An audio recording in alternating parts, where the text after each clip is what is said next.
Sometimes the people no one listens to are the only ones telling the truth. Lily Brooks' tiny fingers trembled as she pressed 3 fingertips against the pale skin of her wrist, her wide brown eyes locked on the man entering the courtroom doors. The movement lasted less than 2 seconds, small enough for everyone else to miss. But not him. Ethan Kong stopped walking immediately. The polished marble floor beneath his Italian leather shoes seemed to disappear for half a heartbeat as cold recognition moved across his face like a shadow. Around him, the federal courtroom continued in its usual rhythm. Papers shuffled. Reporters whispered. A bailiff adjusted his belt near the rear wall. Fluorescent lights hummed softly overhead, casting sterile white light across dark oak benches and expensive suits. Nobody noticed the most feared Korean businessman in Manhattan had suddenly frozen beside the courtroom entrance. Nobody except the little girl staring directly at him. Ethan's dark eyes narrowed slightly. 3 fingers against the wrist. Not random. Not nervous fidgeting. A signal. A signal buried in a part of his life he had spent years trying to erase. At the defense table, Claire Brooks sat with trembling hands folded tightly in her lap, exhaustion carved deep into her face. Her cheap gray sweater hung loosely against her thin frame, and the dark circles beneath her eyes made her look 10 years older than 34. The media had already decided who she was. Child abductor. Mentally unstable mother. Dangerous woman. The headlines had ripped her apart for weeks before the trial even began. Now 12 strangers in the jury box watched her with quiet suspicion, while Assistant District Attorney Daniel Voss stood confidently near the prosecution table, adjusting the cuffs of his navy blue suit with practiced arrogance. The state has provided overwhelming evidence, he announced smoothly, pacing before the jury. Claire Brooks removed this child from legal foster supervision and spent 4 years hiding her across 3 states using false identities. Claire lowered her head as murmurs spread through the courtroom gallery. Behind her, Lily sat alone, clutching a faded, stuffed rabbit against her chest. The rabbit's fur was worn nearly flat in places, one stitched ear hanging lower than the other. She looked impossibly small sitting on the oversized wooden bench, her legs too short to reach the floor. Ethan continued watching her. She didn't look away. Most adults couldn't hold his gaze for more than a few seconds. This little girl never blinked. Then slowly, almost invisibly, she repeated the signal again. 3 fingers. Wrist. Ethan felt something cold move down his spine. 7 years ago, inside a shipping warehouse near Busan Harbor, he had seen terrified children use that exact gesture in silence while armed men walked nearby pretending not to notice them. The signal didn't mean help me. It meant something far worse. It meant he's here. Ethan's jaw tightened as his eyes moved across the courtroom for the first time with genuine caution. The judge sat elevated beneath the state seal, calm and unreadable. Reporters filled the left side gallery. 2 court officers stood near the walls. Daniel Voss continued speaking confidently to the jury. Claire Brooks created a fantasy world where she believed this child belonged to her. Lily suddenly lowered her eyes toward the floor, hugging the stuffed rabbit tighter against her chest. Fear. Real fear. Ethan recognized it instantly. Not fear of the courtroom. Not fear of the judge. Fear of someone inside the room. And for the first time in years, Ethan Kong felt something he almost never allowed himself to feel anymore. Unease. Judge Raymond Hale adjusted his glasses slowly as the courtroom settled back into uneasy silence. The 70-year-old judge had presided over organized crime cases, political corruption scandals, and corporate fraud trials stretching back 3 decades, but even he seemed irritated by the circus atmosphere surrounding Claire Brooks. Television reporters filled nearly every available seat in the gallery, their phones glowing faintly beneath the dim courtroom lighting, while courtroom sketch artists scratched hurried lines onto paper. Outside the courthouse, protesters had gathered since sunrise carrying signs demanding justice for foster children. Claire sat, motionless at the defense table while whispers floated around her like poison. Neglectful mother. Kidnapper. Crazy woman. She heard every word, even when people tried to lower their voices. Her attorney, Marcus Reed, leaned closer and quietly slid a yellow legal pad toward her. Do not react, he whispered gently. That is what they want. Claire nodded once without speaking. Her throat felt too tight for words anyway. Across the aisle, Daniel Voss moved with calm confidence that bordered on performance. Every gesture felt rehearsed, every pause calculated. He approached the jury slowly, hands folded behind his back, presenting himself less like a prosecutor and more like a patient teacher explaining something obvious to children. "Ladies and gentlemen," he said smoothly, "this case is not complicated despite what the defense wants you to believe. Claire Brooks unlawfully removed a minor from state custody and disappeared for nearly 4 years." He turned slightly toward Lily without fully looking at her. This child was denied stability, education, medical oversight, and legal protection. Lily shrank slightly against the wooden bench the moment his voice shifted toward her. Ethan noticed immediately. Fear again. Quiet but unmistakable. The kind children developed after learning adults could not always protect them. Ethan remained standing near the rear courtroom wall, one hand resting loosely inside the pocket of his charcoal overcoat. Several people had already recognized him. A pair of reporters kept glancing nervously in his direction, while a courthouse deputy whispered something urgently into another officer's ear. Ethan Kong did not belong in places like this. Men like him usually existed behind tinted windows and private elevators, far away from fluorescent courtrooms and ordinary citizens. Yet he had not moved an inch since Lily used the signal. Claire finally lifted her eyes toward the jury. "I did not steal her," she said softly. Daniel Voss smiled faintly before she even finished speaking. "Mrs. Brooks," he interrupted, "you forged school records in Ohio, rented apartments under false names in Pennsylvania, and avoided every attempt by child services to locate you." Claire's fingers tightened together until her knuckles turned white, because they would have taken her back. A low murmur spread across the gallery. Judge Hale struck his gavel once. "Order." Daniel walked slowly toward the evidence table and lifted a photograph from a large folder. "This was taken 18 months ago," he announced while displaying the image toward the jury. "The child was found living in a motel outside Cleveland under false identification." The photo showed Claire holding Lily's hand outside a weathered roadside motel beneath flickering neon lights. Lily looked smaller in the picture. Fragile. Thin.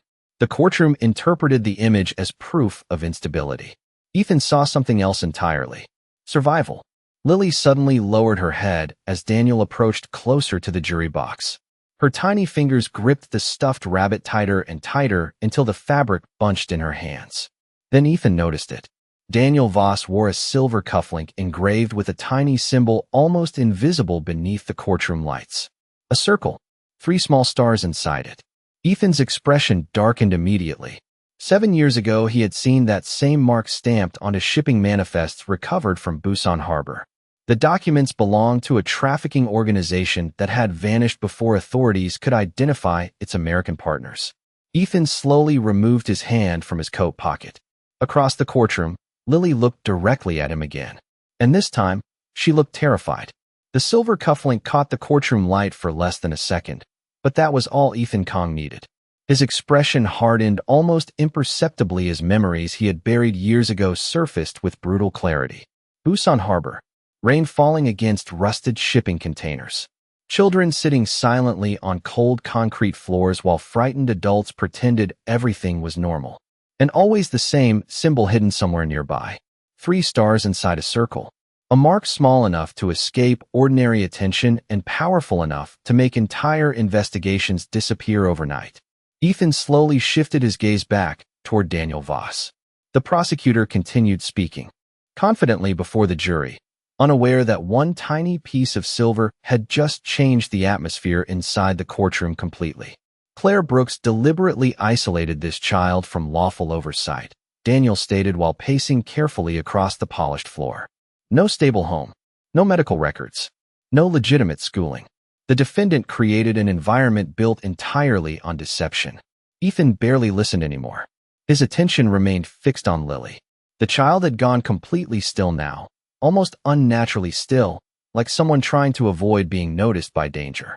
He had seen that behavior before too. Children who survived trafficking operations learned quickly that silence kept them safe.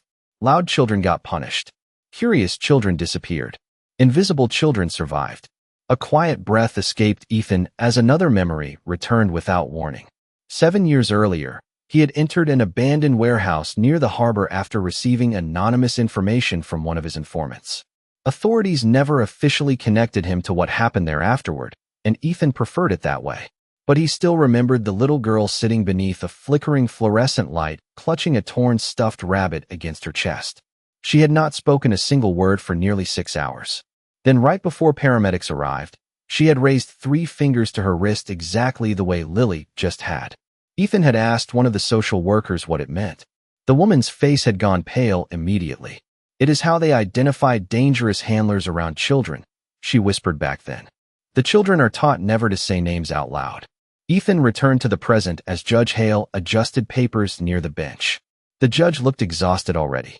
This trial had dragged on for weeks under enormous media pressure, and every reporter in New York wanted Claire Brooks convicted before sunset.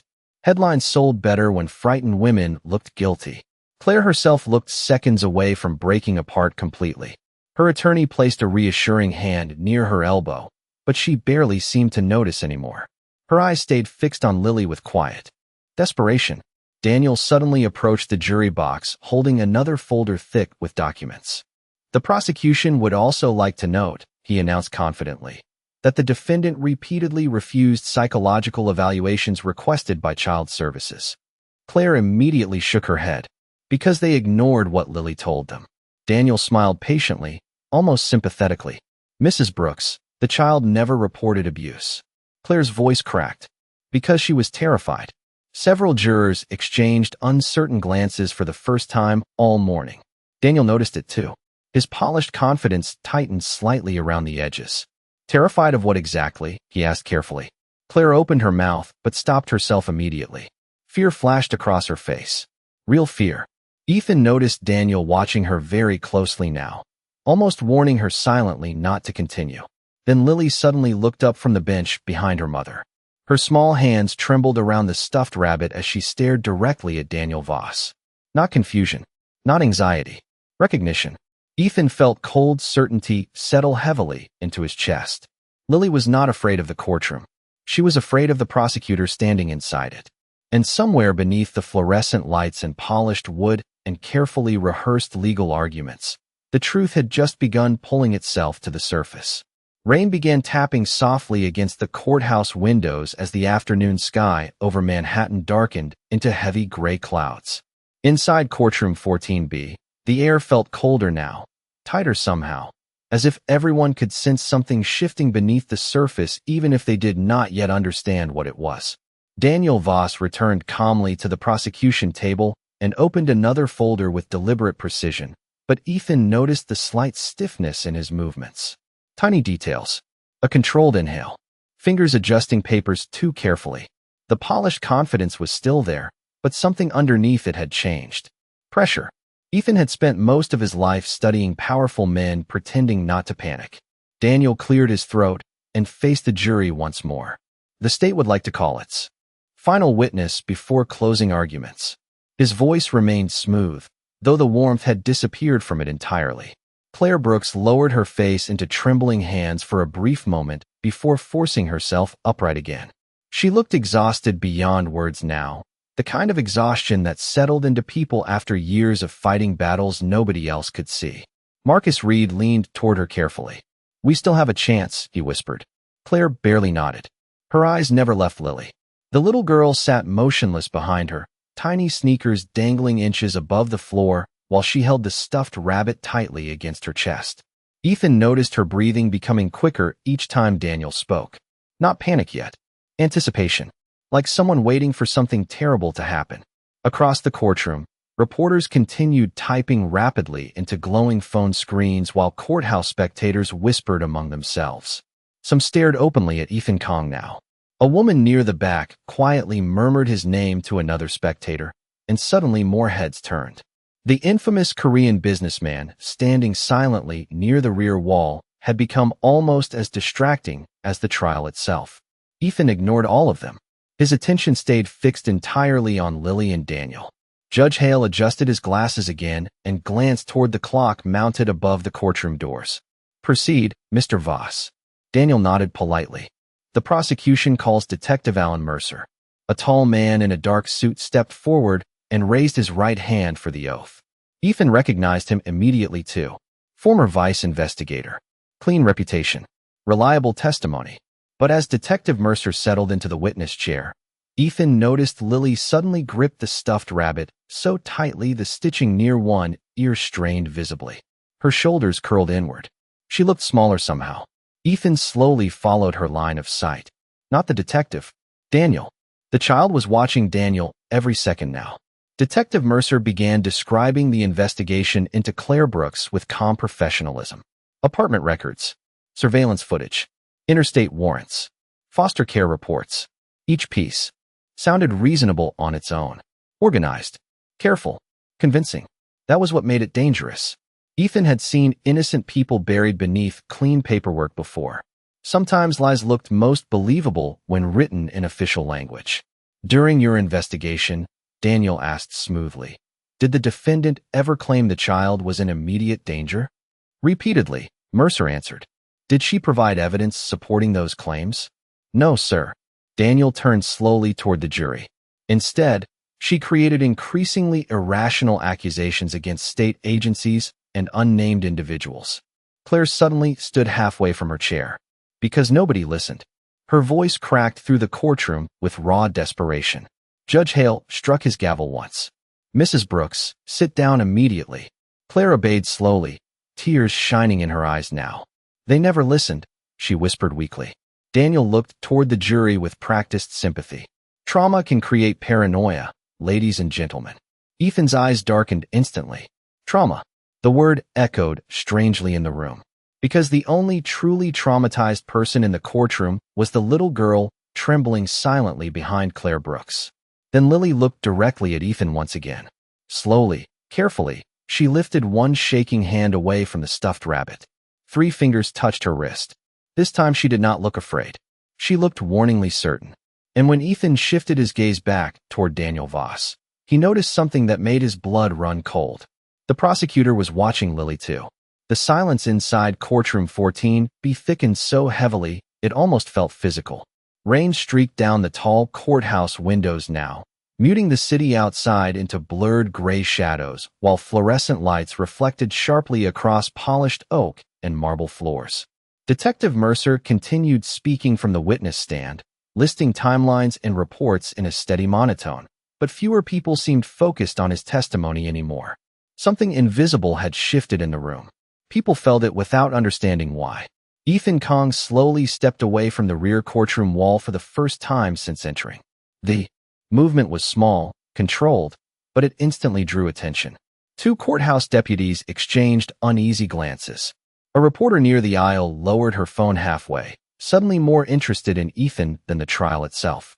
Daniel Voss noticed too. His voice faltered for less than a second before recovering smoothly. Detective Mercer, he continued carefully, based on your investigation, did you find any credible evidence supporting the defendant's claims that the child faced organized criminal threats? No, Mercer answered firmly. None whatsoever. Daniel nodded as if satisfied. Thank you. But Ethan kept walking forward slowly, his dark overcoat moving slightly with each measured step. Not hurried, not emotional, calm. That was what unsettled people most about him. Men who shouted could be predicted. Men who stayed quiet while dangerous thoughts moved behind their eyes were different. Lily saw him approaching and sat straighter immediately, her tiny fingers tightening around the stuffed rabbit again. Claire noticed too. Confusion crossed her exhausted face as Ethan stopped near the center aisle between the prosecution and defense tables. Judge Hale looked up sharply. Sir, the judge said cautiously, this courtroom is currently in session. Ethan lifted his eyes toward the bench. I know. His voice was low, smooth, controlled. Every conversation inside the courtroom stopped instantly. Even the reporters froze. Ethan turned slightly toward Daniel Voss without fully facing him. You asked whether there was evidence the child feared organized criminal threats. Daniel's jaw tightened almost invisibly. And you are? Ethan ignored the question completely. That signal the girl keeps making, he continued calmly, was used by trafficking survivors in South Korea 7 years ago. The courtroom went completely still. No whispers. No typing. Nothing except rain tapping softly against the courthouse glass. Judge Hale frowned deeply. Mr. Kong, if you possess relevant testimony, your attorney may contact the court through proper channels. This cannot wait. Ethan's eyes never left Daniel now. Children trained with that signal do not use it randomly. Claire stared at Ethan as if she could not fully process what she was hearing. Beside her, Marcus Reed slowly lowered his pen onto the defense table without breaking eye contact with Ethan. Daniel finally stepped forward, forcing a polite smile that no longer reached his eyes. Your Honor, with respect, this is absurd. Mr. Kong is not a qualified witness in this case. Ethan spoke over him quietly. The signal means the child recognizes someone dangerous. Lily suddenly lowered her face into the stuffed rabbit as tears slipped silently down her cheeks. Claire's breath caught sharply beside the defense table. Oh my God, she whispered. Daniel's composure cracked for the first time all afternoon. Your Honor, I strongly object to this theatrical nonsense. But Judge Hale was no longer looking at Ethan. He was staring directly at Lily now, at the trembling child trying desperately not to cry. Ethan shifted his gaze slowly toward Daniel's silver cufflink. 3 stars inside a circle glinted beneath the courtroom lights. That symbol, Ethan said softly, appeared on trafficking manifests recovered in Busan Harbor in 2019. Daniel immediately adjusted his sleeve downward. Too quickly, too nervously. Ethan noticed. So did the judge. The room felt frozen in place as realization began spreading slowly across unfamiliar faces. Not certainty yet, but doubt. Dangerous doubt. And for the first time since the trial began, Daniel Voss no longer looked like the man in control. Judge Raymond Hale slowly removed his glasses as the silence inside the courtroom stretched into something almost unbearable. The older man studied Ethan Kong carefully now, no longer with irritation, but with cautious attention. 30 years on the bench had taught him when fear entered a room before anyone spoke its name aloud. And fear was everywhere now. It lingered in the stiff posture of the bailiffs near the wall, in the nervous glances shared by reporters, in the way Claire Brooks held her breath beside the defense table as if one wrong movement could destroy everything. But the strongest fear in the room belonged to the little girl clutching the worn stuffed rabbit against her chest. Lily had not looked up once since Ethan spoke about the signal. Her small shoulders trembled faintly beneath her oversized sweater while tears darkened the rabbit's faded fabric. Ethan noticed Daniel Voss watching her carefully again. Not with compassion, not with concern. Calculation. The same cold calculation Ethan had seen years ago in men who treated frightened children like inventory instead of human beings. Judge Hale leaned forward slightly. Mr. Kong, he said carefully, you are making extremely serious implications in this courtroom. Ethan nodded once. I know. Daniel stepped forward immediately, his polished composure beginning to crack around the edges. Your Honor, this is outrageous speculation from a man with no official connection to this case. His voice rose sharper now, too fast, too defensive. I request these statements be stricken from the record immediately. Ethan finally turned fully toward him. The room seemed to tighten the moment their eyes met. Daniel carried himself like a successful prosecutor, expensive suit perfectly tailored, silver tie clipped straight beneath courtroom lights. But Ethan saw something else underneath the polished image now. Panic trying desperately to stay hidden. Then asked the child, Ethan said quietly. Daniel froze. Just for a second. But everyone saw it. Claire looked toward Lily immediately, her face pale with sudden realization. Lily, she whispered softly. Daniel recovered quickly. The child has experienced years of emotional manipulation from the defendant. He forced a calm smile toward the judge. Any testimony now would be unreliable. Ethan's expression darkened slightly. You seem very afraid of what she might say. A murmur spread across the courtroom gallery again before Judge Hale struck the gavel sharply. Enough. The judge looked directly at Lily now. His voice softened noticeably. Sweetheart, he said carefully. Can you tell the court why you made that hand signal? Lily did not answer. She curled tighter around the stuffed rabbit instead, breathing unevenly while the entire courtroom waited. Claire's eyes filled with tears. It is okay, baby, she whispered. You are safe. Lily slowly lifted her face at those words. Ethan noticed something change in her expression then. Not courage exactly. Trust.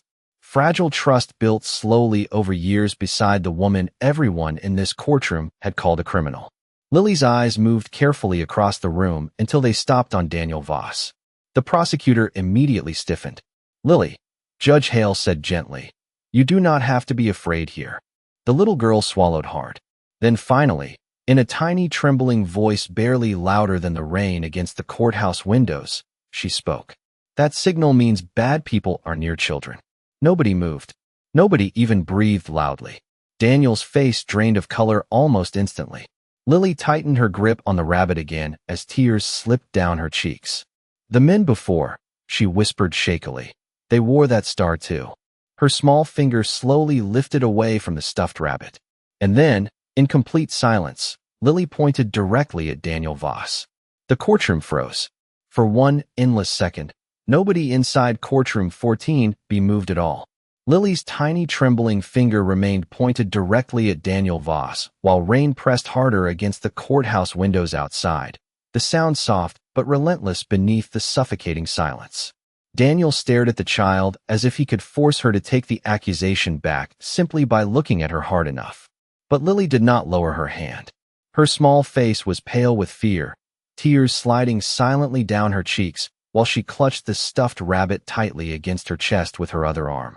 Claire Brooks broke first. A sharp sob escaped her as both hands flew over her mouth. "Oh God," she whispered shakily, tears flooding her exhausted face. Marcus Reed looked completely stunned beside her, his legal pad forgotten on the defense table. Even Detective Mercer shifted uneasily in the witness chair now, confusion replacing the certainty he had carried moments earlier. Judge Raymond Hale slowly leaned back in his chair, studying Daniel with cold, growing suspicion. "Mr. Voss," the judge said carefully, "step away from counsel table." Daniel blinked rapidly. "Your Honor, this is insane." His voice cracked slightly despite his effort to stay composed. "The child is traumatized. She has clearly been coached." Ethan Kong remained perfectly still in the center aisle, but his eyes never left Daniel for even a second. "No," Ethan said quietly. "Trafficked children are trained never to point unless they are absolutely certain." The words landed heavily across the room. Several reporters immediately began typing frantically into their phones while courthouse deputies exchanged tense looks near the walls. Daniel turned sharply toward Ethan. "You have no authority here." Ethan's expression never changed. "Maybe not." His voice remained calm. "But I know what fear looks like." Daniel opened his mouth to respond, then stopped abruptly as one of the courthouse deputies approached Judge Hale from the side bench carrying a folded note. The deputy whispered something quickly into the judge's ear. Hale's face darkened almost immediately. "Where did this come from?" the judge asked quietly. "Anonymous delivery downstairs, sir," the deputy answered. Security brought it up immediately. Judge Hale unfolded the paper slowly while the courtroom watched in total silence. Ethan noticed Daniel's hands tightening into fists at his sides. Fear again. Real fear now. The judge scanned the document once, then again more slowly. "Mr. Voss," Hale said carefully, "did you previously work with the Harbor Youth Recovery Initiative in California?" Daniel hesitated half a second too long. "Briefly. Years ago." Judge Hale lifted his eyes from the paper. "Interesting." Claire stared between them in confusion, while Lily slowly lowered her shaking hand back onto the stuffed rabbit. Ethan could see the child beginning to tremble harder now, not because she doubted herself, but because she had finally spoken the truth aloud in front of strangers. Children like Lily learned early that truth often came with consequences. Judge Hale continued reading silently, while tension spread visibly through the courtroom. Then his expression hardened completely. "This document references sealed complaints involving missing foster children connected to shelters funded by the Harbor Initiative." Daniel stepped forward immediately. "Your Honor, I strongly object to discussing unverified allegations in open court." "Sit down, Mr. Voss." The judge's voice cracked through the room like a hammer striking stone. Daniel froze. Nobody had spoken to him that way all trial.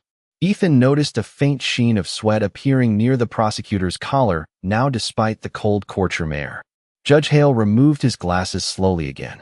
"The court will take a 15-minute recess while I review this information." Claire suddenly looked toward Ethan with stunned realization. "You knew," she whispered weakly. Ethan glanced briefly toward Lily before answering. "No," he said quietly.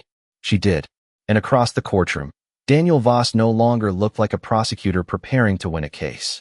He looked like a man desperately searching for a way out. The 15-minute recess stretched into nearly an hour while courthouse tension spread through every hallway and security checkpoint like electricity before a storm. Reporters crowded outside Courtroom 14, whispering urgently into phones while legal assistants rushed between elevators carrying folders and sealed documents. Inside the courtroom itself, nobody had truly relaxed. Claire Brooks remained seated at the defense table, holding Lily tightly beside her, as if she feared someone might still take the little girl away the second she loosened her grip. Lily stayed curled against her shoulder, clutching the worn stuffed rabbit, exhausted eyes half hidden beneath messy brown curls. Ethan Kong stood quietly near the windows, overlooking the rain-soaked streets below. His expression remained unreadable, but his attention never drifted far from the child. Daniel Voss sat alone at the prosecution table now. The polished confidence that once surrounded him had completely vanished. His tie hung slightly loosened beneath the harsh fluorescent lights, and every few minutes he glanced toward the courtroom doors as though calculating distances in his head. Judge Raymond Hale finally re-entered through the side chamber, carrying a thick folder beneath one arm. The entire room stood immediately. Hale's face looked older somehow, heavier. "Be seated." His voice lacked all patience now. The judge settled behind the bench slowly before removing several papers from the folder. "During recess," he announced carefully, "this court received additional federal documentation connected to ongoing investigations involving the Harbor Youth Recovery Initiative." Daniel immediately rose from his chair. "Your Honor, I object to any discussion of sealed federal matters without proper representation present." Judge Hale looked directly at him. "Sit down, Mr. Voss."